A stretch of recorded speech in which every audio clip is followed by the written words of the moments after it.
this is really bigger than where I live, because we are always thinking of our children and our children's children and the amazing and profound things that we can accomplish together. Nebraska Community Foundation isn't your typical community foundation. We're not a charity, and we don't make grants. We don't do things for people, we do things with people. We do our work together because that's the way communities are built.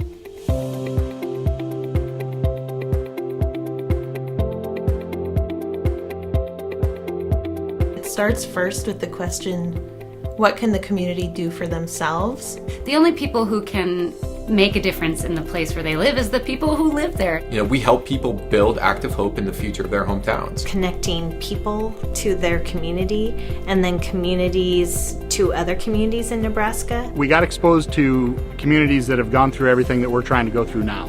And it gives us a place to start, a foundation to start from. And I think that wealth of knowledge is something that you just can't get on your own.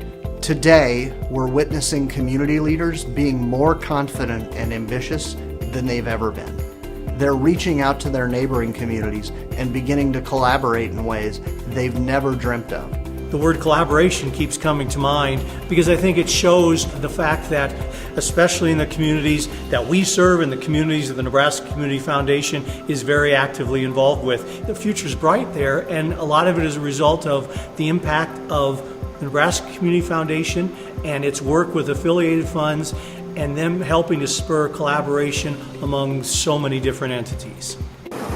And it led to this idea of this 10-part series of stories that we collectively decided to call Together a Greater Nebraska. NCF is a true team, and we continue to add and build to that team. There is a lot of momentum in what's going on in the Nebraska Community Foundation. I describe it as a movement. In the 21st century, with new technologies and the internet, more and more people can live and work wherever they choose. I think our community economic development question today should be, why do I want to live and work and raise my kids in this community? This is where philanthropy becomes a strategic partner in creating communities where young families will choose to live.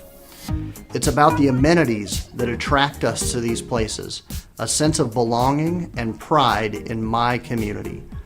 As more people become educated and motivated in this philanthropic process, the more we all celebrate together and really the more successes we have. We've been able to change the mindset of the community. Oftentimes in small communities, you might hear people say that can't happen.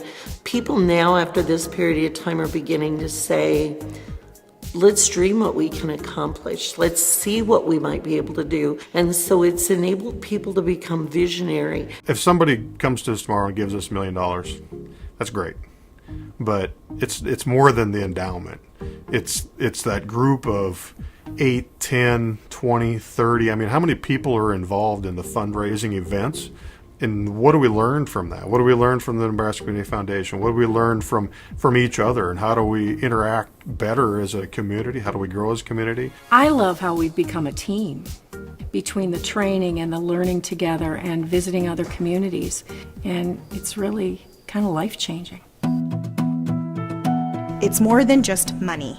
It's about people, and it's about uniting together for a single cause, and that's so that what we see right here is going to be here in 50 years, and it's going to be even better than it is right now. I honestly feel so blessed to be a part of the fund, but also to be associated with an organization who truly cares about the unique different communities within the state of Nebraska and hold that vision high for them to help them even think beyond their own community.